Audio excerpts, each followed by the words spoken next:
Bueno, pues hoy quiero compartirles acerca de una mujer en la Biblia que tiene una historia que yo creo que nos puede inspirar a vivir nuestras vidas de una manera muy distinta a cómo la hemos vivido hasta hoy.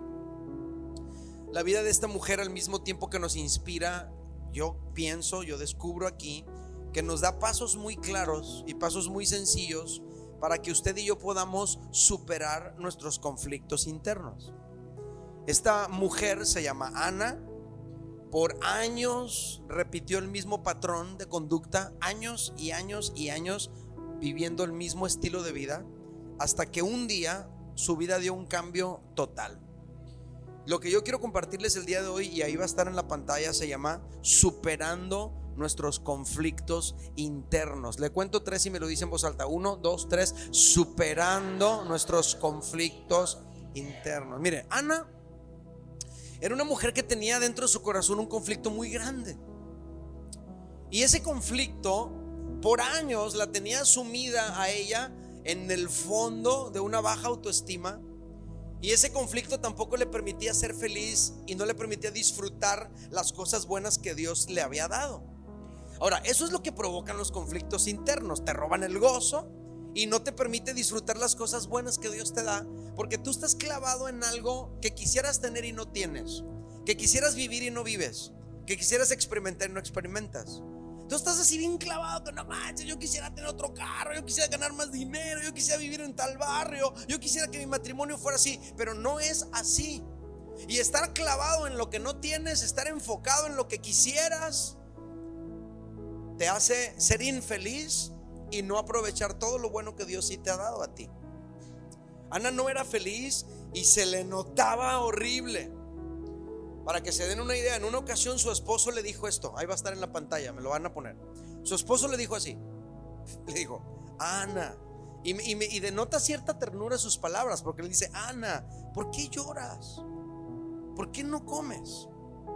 ¿Por qué estás resentida? Luego le dice, ¿acaso no soy para ti mejor que 10 hijos? Ahora, obvio, este tipo no tenía ningún problema en su autoestima, ¿verdad? El vato se cree súper galán, le dice, oye, pues ¿qué más quieres, no? Conmigo. Pero lo que le está diciendo al principio nos deja ver que Ana estaba en un claro estado depresivo. Lloraba, no quería comer, estaba resentida, y su relación matrimonial con este Brad Pitt, ¿verdad?, no la tenía para nada satisfecha. A pesar de que a lo mejor el tipo era un galán, o a lo mejor el tipo le daba una vida excelente, un buen trato, esta mujer no se sentía feliz porque traía un conflicto dentro de su corazón. El conflicto te sume en la tristeza y el conflicto te impide disfrutar de las cosas buenas que sí tienes. Ahora, ¿cuál era el conflicto interno que tenía Ana? Y si usted lee la historia, pues a lo mejor ya se la sabe y me va a decir que no tenía hijos. Pero si usted va más adentro y analiza la historia y medita y se toma tiempo para reflexionar, va a descubrir que el conflicto de Ana era básicamente que ella no era la única en la vida de su esposo Elcana. Él tenía otra mujer y esa otra mujer se llama Penina. Ahora, con eso cualquiera de nosotros ya tendríamos suficiente para tener un conflicto interno, ¿no? Que de repente tú descubras que tu esposa anda con otro o que tu esposo anda con otra, ya con eso tienes. La Biblia lo platica, 1 Samuel 1:2, va a estar en la pantalla, dice, Elcana, su esposo, tenía 2 esposas. Una de ellas se llamaba, ¿cómo? Ana, y la otra Penina. Esta Penina tenía hijos, pero Ana no tenía ninguno. O sea, cualquiera de nosotros sufriríamos y nos dolería si descubrimos que el corazón de nuestra esposa o esposo ya está compartido entre nosotros y alguien más, entre nosotros y algo más. O sea, lo he visto millones de veces ahí en la congre como pastor en estos 20 años, cómo sufre una mujer cuando siente que su esposo, aparte de ella, le da un lugar de máxima prioridad a otras cosas o a otras personas. Es que se va con sus amigos en las motos allá y me deja, ¿sí o no? O también los hombres sienten eso. Es que desde que nació nuestro hijo se le olvidó que es esposa, se volvió madre nada más y me ha descuidado todo este tiempo. genera un profundo vacío dentro del corazón cuando tú sientes que tu compañero o tu compañera aparte de ti tiene a otro en su vida, que puede ser su mamá, que puede ser su amante, que puede ser su negocio, que puede ser su hobby, que puede ser su ministerio. Eso puede ser un conflicto muy dentro del corazón. Además de todo, Ana no podía tener hijos y Penina sí. Entonces Ana sentía que, pues, ¿cómo puedo competir con eso? O sea, ¿qué hago? ¿Me pinto el pelo? ¿Qué hago? ¿Me pongo a dieta? ¿Me hago una cirugía? O sea, pero ¿cómo compito con ella? Yo no puedo tener hijos y ella sí. En resumen, el conflicto de Ana era este: como no puedo tener hijos, mi esposo se buscó a otra mujer para satisfacer sus necesidades. Como yo no puedo suplir por completo los anhelos de su corazón, él tuvo que irse afuera a buscar lo que yo nunca le voy a poder dar aquí adentro. Así se sentía. Ahora, no deberíamos de ser injustos con el Cana, ¿verdad? Porque en una mañana como esta, donde hay más mujeres que hombres, yo sé que algunas, el espíritu de Paquita la del barrio ya se les está metiendo y quisieran agarrar al Cana como a bibliazos y toda la cosa, ¿verdad? Como que se les sube el azúcar cuando uno habla de estas cosas. Pero escucha, déjame te explico por qué el Cana tenía dos mujeres, y voy a ser breve nomás para que no se enojen con el Cana. En primer lugar, en la cultura oriental de aquel tiempo era común tener más de una esposa, siempre y cuando el hombre pudiera mantener a las dos. Número dos, en aquel tiempo, cuando había guerras y conflictos entre las tribus y naciones, había muchas mujeres que quedaban viudas y con hijos, y el gobierno no tenía una estructura social para apoyar a estas mujeres que quedaban solas. Entonces el gobierno permitía que un hombre que pudiera amparar a esta mujer, entonces la pudiera llevar con él. Era una manera en la que el gobierno podía emitir protección para una mujer que quedaba sola. Suena razonable. Pero número tres, en aquel tiempo donde no había pensiones, ni seguro social, ni nada de eso que tenemos ahora para cuando nos hacemos viejitos, los hijos representaban esa seguridad para la vejez. Precisamente por eso una mujer o un hombre sin hijos era una persona sin esperanza para el futuro. ¿Quién me va a cuidar cuando yo envejezca? Digo, no había asilos de ancianos, no había nada de lo que hoy tenemos. Entonces Ana de seguro pensó: si no tengo hijos con Ana, seguramente voy a estar solo, voy a tener problemas muy serios en mi vejez. ¿Verdad que ya les cambió el coraje contra el Cana? Como que ya entendimos un poquito de qué se trata el asunto. Pero regresando al aquí y al ahora, a lo mejor algunos de nosotros esta mañana aquí también estamos enfrentando alguna situación que nos conflictúa por dentro. A lo mejor vienes a la iglesia y todo, pero también en las noches se te va el sueño y estás pensando en algo que te intriga, que te molesta, que te drena tu vitalidad. A lo mejor también se te va el apetito o estás resentido porque hay algo que tú quisieras tener y no tienes, y ves que otras personas sí lo tienen. O a lo mejor has descubierto que no ocupas el número uno en el corazón de tu esposa o esposo o de tus hijos. A lo mejor estás en esa etapa en la que sientes que tú invertiste todo, echaste toda la carne al asador para sacar adelante a tus hijos, y ahora que han crecido ya no se acuerdan de ti. A lo mejor también han sido muchos años ya batallando con alguna situación allá dentro de tu corazón que nunca has expresado, igual que Ana. Lo que yo quiero decirles esta mañana, familia, es que la historia de Ana nos da esperanza, porque si ella salió adelante, entonces tú también puedes salir. Si ella pudo triunfar, si ella pudo vencer esta situación, tú y yo también podemos. Y hay una gran lección que yo quiero poner en la pantalla para usted, y es como la verdad central, es la cosa que yo quiero que usted recuerde de mi visita en esta mañana. Esa es la frase a la que uno le toma una foto y luego la comparte en el Face y en el Instagram y con todos sus amigos. Esa es la frase, y la frase es: la persona que confía en Dios superará cualquier conflicto en su vida. Cuento tres y me lo dice en voz alta: 1, 2, 3. La persona que confía en Dios superará. ¿Y cuál es la palabra clave aquí? Confiar en Dios. La palabra clave no es conflicto, porque todos podemos tenerlos. Seas cristiano, no seas cristiano, vengas a la iglesia, no vengas a la iglesia, todos pasamos por conflictos internos. Pero la clave es ser una persona que confía en Dios.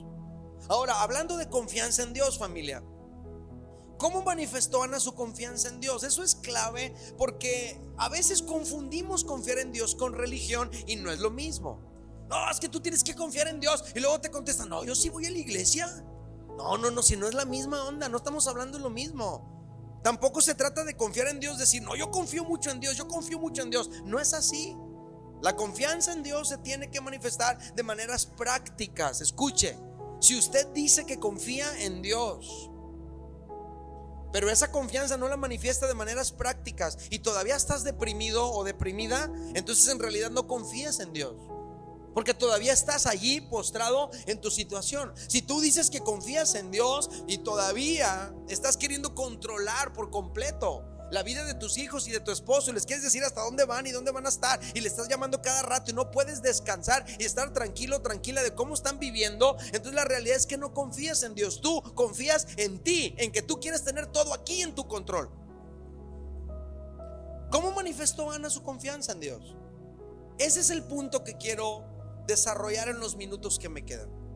Y lo primero que encuentro es que Ana manifestó su confianza en Dios así. Lo vamos a poner en la pantalla. Número 1, ella buscó a Dios con todo su corazón. Buscó a Dios de todo corazón. Usted puede acercarse a Dios de una manera religiosa, de una manera rutinaria, o puede empezar a buscar a Dios con otra actitud. La historia de Ana es un claro ejemplo de que la religión no sacia el alma, porque resulta que Ana ya tenía religión, pero sus conflictos internos seguían. Ana ya tenía religión, pero su depresión seguía. Ana ya tenía religión, pero su falta de apetito seguía. Ana ya tenía religión, pero su resentimiento seguía. Y Ana ya tenía religión, pero todos los años vivía la misma historia. Tú puedes hablar con alguien y decirle, oye, fíjate que Dios te ama, tiene un propósito para ti. Inmediatamente levantar una barra y decir, a ver, yo ya tengo mi religión, ¿no? Pero ya tiene su religión, pero todavía está sumido en los problemotes esos que no ha podido superar, porque la religión no sacia el alma. Fíjate lo que dice 1 Samuel 1, 3 al 7, y quiero que ponga usted atención a los elementos que tienen que ver con religión. Dice, cada año Elcana salía de su pueblo para adorar al Señor Todopoderoso y ofrecerle sacrificios en un lugar llamado Silo, donde había 2 sacerdotes, Ofni y Finés, que eran hijos de un sacerdote mayor que era Elí. Ellos oficiaban como sacerdotes al Señor en ese lugar. Sacerdotes, sacrificios, adoración, es decir, ellos tenían religión. Cuando llegaba el día de ofrecer su sacrificio, Elcana solía darles a Penina, su esposa, y a todos sus hijos e hijas la porción que les correspondía, pero a Ana le daba una porción especial, pues la amaba a pesar de que el Señor la había hecho estéril. A ver, tengo que explicar poquito eso. La gran aportación del judaísmo al mundo fue la integración de la comida con la adoración. Resulta que para el judaísmo ir a adorar era como ir a comer con Dios. Llevaban su borrego y mataban el borrego ahí porque lo ofrecían en un sacrificio por los pecados. Una parte del borrego lo dejaban quemar en el altar como un holocausto. Otra parte del borrego se la daban a los sacerdotes para que ellos pudieran vivir y dedicarse a su trabajo. Y otra parte del borrego se lo comía la familia junto con el sacerdote ante Dios. Entonces era como ir a comer con Dios. El cristianismo heredó eso del judaísmo. Por eso en las iglesias cristianas nos gusta comer juntos también mucho. Es la gran aportación. Pero aquí dice claramente que entonces llegaba Elcana y le daba a Penina un pedazo de chuleta de borrego, y a sus hijos e hijas a cada quien le daba, y también a Ana le daba su parte. Dice versículo 5, pero a Ana le daba una porción que especial, pues la amaba a pesar de que el Señor la había hecho estéril. Verso 6, Penina, su rival, solía atormentarla para que se enojara. ¿Para qué la atormentaba? ¿Para qué le daba carrilla? El que te da carrilla lo que está buscando es que tú te enojes. Si te enojas con el que está dando carrilla, él ya ganó y tú saliste perdiendo. Entonces llegaba Elcana y les daba su chuleta a Penina, a Panchita, a Rosita, a Juanito, y a cada quien le daba su chuleta. Y luego cuando llegaba con Ana le daba una chuletota gigante porque era una parte especial. Y de repente volteaba a Penina y la veía con el chuletón ahí gigante y le decía: a ver cómo te acabas todo eso tú sola, ¿no? Y entonces se enojaba horrible Ana. Y dice el versículo 7, dice: cada año, no, el versículo 6 dice: Penina, su rival, solía atormentarla para que se enojara, ya que el Señor la había hecho estéril. Versículo 7: cada año cuando iban a la casa del Señor siempre sucedía lo mismo. Penina la atormentaba hasta que Ana se ponía a llorar y ni comer quería. Fíjate lo que podemos observar en este fragmento. Cada año se reunían a adorar y cada año repetía la misma historia. Esta familia adoraba pero no cambiaba. Esta familia se acercaba a Dios de manera religiosa, buscaba a Dios por religión, no de todo corazón. Y eso le pasa a un montón de gente que busca a Dios por religión. Van todos los domingos a esta iglesia o a otra, pero tienen nada más una costumbre de asistir, pero no están buscando a Dios de todo corazón. Y lo podemos notar porque aunque van a misa, o aunque van a la catedral, o aunque van a vino o aceite, o aunque van a la comunidad cristiana, sus vidas siguen siendo exactamente iguales. A lo mejor tú y yo también venimos a la iglesia cada año, ¿verdad? Como Ana, cada que hay un invitado especial, o cada mes o cada semana. Pero escucha, si nuestros conflictos internos siguen, si nuestras vidas siguen iguales, si nuestros matrimonios siguen igual y no cambiamos, quizá tenemos que investigar si estamos nada más cumpliendo con lo religioso o si estamos en realidad buscando a Dios de todo corazón. Pero hubo un momento en la vida de Ana donde su búsqueda se fue a niveles bien diferentes. Buscó a Dios de todo corazón, lo buscó con necesidad, lo buscó desde la angustia de su alma, lo buscó con toda sinceridad. Y escucha, ese año su vida cambió dramáticamente. Ya nunca fue nada igual. Primero de Samuel 1, 9 al 16 dice, y aquí está, dice: una vez, estando en Silo, Ana se levantó después de la comida y a la vista del sacerdote Elí, que estaba sentado en su silla junto a la puerta del santuario, con gran angustia. O sea, todas las demás veces nada más oraba por orar, pero ahora está orando con gran angustia. Comenzó a orar al Señor y a llorar desconsoladamente. A lo mejor todas las veces cantaba las canciones de manera seca, fría, sin intensidad, pero ahora está cantando con lágrimas. Ahora está cantando, ahora está buscando de una manera diferente a Dios. Y en ese momento, dice la Biblia, hizo este voto: Señor Todopoderoso, si te dignas a mirar la desdicha de esta sierva tuya. Fíjate cómo se sentía ella, indigna de que Dios la mirara. Y luego dice: y si en vez de olvidarme te acuerdas de mí. Ella sentía que Dios la tenía olvidada y no se acordaba de ella. Y si me concedes un hijo varón, yo te lo entregaré para toda su vida y nunca se le cortará el cabello. Como Ana estuvo orando largo rato ante el Señor, por primera vez en la vida pasó la barrera de los 5 minutos de oración. Y entonces Elí se fijó en su boca. Sus labios se movían, pero debido a que Ana oraba en voz baja no podía oír su voz. Elí pensó: ay, es la misma borrachita de cada año, está borracha. Así que le dijo: ¿hasta cuándo te va a durar la borrachera? Deja ya el vino. Seguramente Ana ahogaba sus dolores y sus penas con el alcohol. Y ella era una situación habitual. Elí lo conocía. Entonces de una manera directa le habla, le dice: ya, deja el vino, no estés viviendo así, no ahogues así tu tristeza. Y ella le contesta: no, mi Señor, esta vez no. No he bebido vino ni cerveza. Ah, no. Soy solo una mujer angustiada que ha venido a desahogarse con el Señor. No me tome usted por una mala mujer. He pasado este tiempo orando debido a mi angustia y a mi aflicción. Me llama mucho la atención, familia, que el conflicto interno que Ana tenía sirvió de algo. ¿Para qué sirvió? Para conducirla a la habitación del Todopoderoso.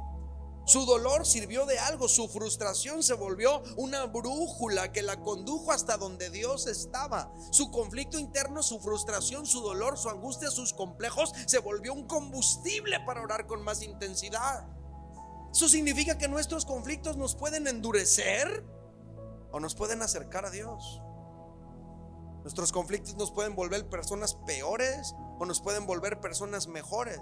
Pero ¿sabes qué? Eso no lo decide Dios. Eso lo decides tú, eso lo decido yo. Ana escogió que su conflicto interno la condujera directo a la habitación del Altísimo, y ese día, en ese momento, en esa ocasión, ella encontró paz y su vida cambió y encontró consuelo allí en la presencia de Dios para siempre.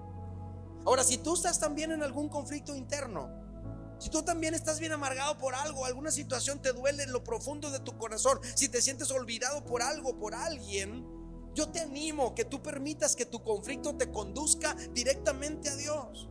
Que no busques a Dios por religión, por cumplir de, ay, bueno, ya voy a ir a la iglesia a cumplir con Dios, sino que lo busques de todo corazón. Búscalo como Ana, búscalo con lágrimas, canaliza en Dios tus frustraciones, atrévete a hacer un pacto con Él. Y vas a estar un paso más cerca de superar tus conflictos internos, tal como Ana lo logró. Ana manifestó su confianza en Dios buscándolo de todo corazón.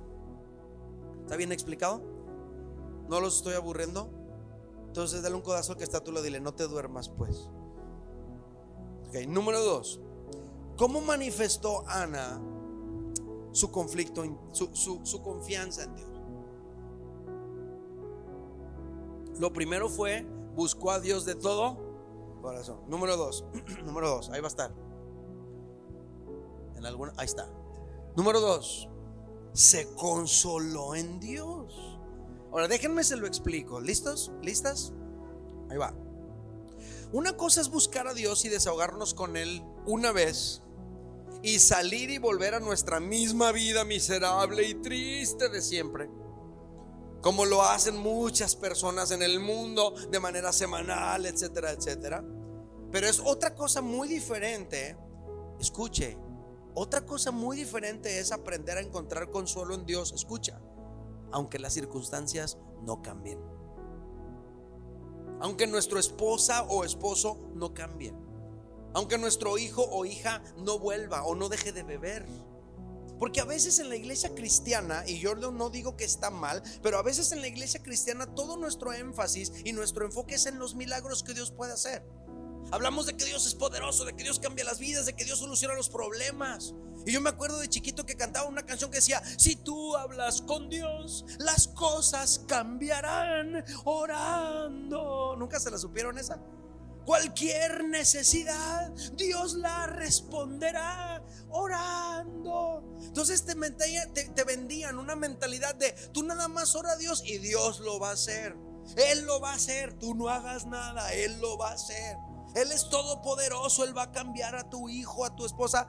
Eso es cierto, pero también es cierto que hay situaciones que no cambian. También es cierto que hay personas que no cambian. También es cierto que hay enfermedades de las que no nos vamos a aliviar. También es cierto que hay matrimonios que no se van a poder reconciliar. Y el punto es que tú y yo tenemos que aprender a vivir con eso en algunas ocasiones. Y eso es lo que muchos cristianos se decepcionan, porque dicen, yo me acerqué a Dios para que cambiara todo y no cambia nada. Ya no van a la iglesia y dicen, son puras mentiras esas. Pero superar nuestros conflictos internos no significa que todo se va a volver mágicamente como lo hemos soñado. Eso a veces no sucede. Entonces, ¿qué es superar nuestros conflictos internos? Superar nuestros conflictos internos significa, ojo, que aunque aquello que nos deprime sigue igual, ya no tiene el poder sobre nuestra vida y sobre nuestras emociones. Pero resulta que tú y yo hemos encontrado gozo en algo más grande y más bello y más duradero que aquello que anhelamos. Y ese algo es Dios. Ana se consoló en Dios. Ella encontró el gozo de su corazón, aunque todavía no tenía su hijo. Ana ya tenía gozo en su corazón, aunque Elcana todavía seguía con Penina. Y nunca dice la Biblia que la dejó, pero Ana ya no vivía en depresión. ¿Y cómo fue que cambió su vida? Cuando se encontró a Dios y lo buscó de todo corazón. Fíjate lo que registra la Biblia. Primera de Samuel 1, 9 al 17 y 18. Le dice Elí, vete en paz, que el Dios de Israel te conceda lo que has pedido. Ana le responde: gracias, ojalá. Gracias, ojalá favorezca usted siempre a esta sierva suya. Con esto Ana se despidió y se fue a ¿qué? A comer. Pues ¿qué, no se le había ido el hambre? Y luego fíjate lo que dice. Ay, no lo van a alcanzar a ver porque está mochado ahí, pero dice: desde ese momento su semblante cambió. Desde ese momento su semblante cambió. ¿Y qué importa el semblante? Mucho, porque en el semblante se te nota cómo estás por dentro. Se le nota que estaba tan feliz ese día que le llevaron los regalos. Se le nota que estaba tan enamorada cuando le llevaron serenata. Se le nota que está bien amargado, ¿sí o no? Se le nota que está cansado, que está desesperado. En el semblante se le nota cómo está por dentro. Y la Biblia dice que desde ese momento su semblante cambió. La situación no, pero su semblante sí. Y el semblante es un reflejo de cómo se sentía ella por dentro. Desde que Ana buscó a Dios de todo corazón, su vida tuvo otro rumbo. Escucha, fue un momento de contentamiento en la presencia de Dios. Escucha, Ana todavía no tenía hijos. Elcana seguía con Penina, pero Ana ya no estaba deprimida. ¿Por qué? Porque aprendió a encontrar consuelo en Dios. Escucha, la circunstancia no cambió, todo seguía igual, menos Ana. Ana es una mujer de fe porque aunque las circunstancias seguían idénticas, ella decidió creer que Dios era suficiente para satisfacer los anhelos más profundos de su corazón. Ella decidió creer que Dios bastaba en su vida para estar bien y para tener gozo y para estar feliz. Ana decidió, escucha esto, Ana decidió no condicionar su felicidad al comportamiento de su esposo. Ana decidió no condicionar su estabilidad al hecho de tener hijos o no tenerlos. Ana se consoló en Dios. Eso me hace pensar en las palabras del rey David cuando dijo en el Salmo 23:1, que va a estar en la pantalla. Dice David: Jehová es mi pastor y nada me faltará. No está diciendo Jehová es mi pastor y todo lo tendré, ¿verdad que no? A lo mejor no vas a tener todo lo que quieres, pero como tienes a Dios, sabes que nada te falta. ¿Qué es eso, familia? ¿Qué es eso? Es creer que Dios es suficiente para llenar cualquier vacío en tu vida. Regrese o no regrese tu esposo contigo, tú estás bien porque tienes a Dios y lo amas a Él y Él te sostiene. Cambie tu circunstancia o no cambia, tú estás bien.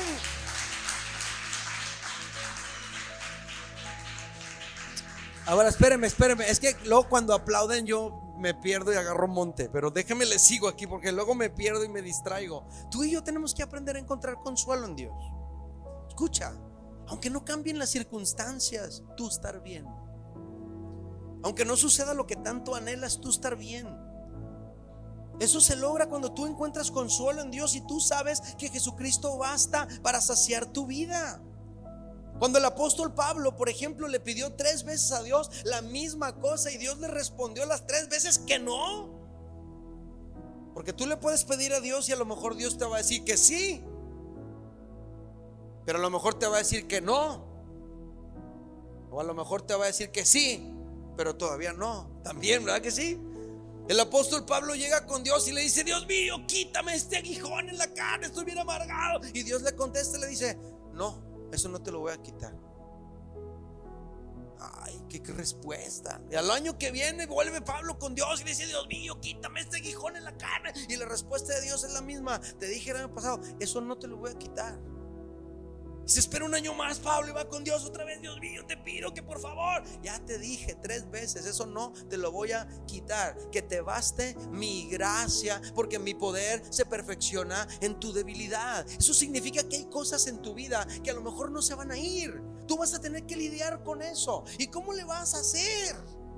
Cuando aprendes a tener consuelo en el Señor, que te va a fortalecer y ayudar. A lo mejor estás casada con un hombre que lucha con ciertas cosas con las que siempre va a luchar, pero tú no puedes deprimirte cada vez que sucede esa situación. A lo mejor tienes un hijo con cierta enfermedad o con cierto problema o con cierto comportamiento. No te la puedes pasar amargado, deprimido, triste cada vez que tu hijo hace esa cosa. Tú y yo tenemos que aprender a estar siempre bien en Dios. Yo tuve que tomar esa decisión hace mucho tiempo. Nada más tengo un hijo que ahorita tiene 15 años. Pero desde chiquito yo oraba por él y me daba un terror que no buscara a Jesucristo.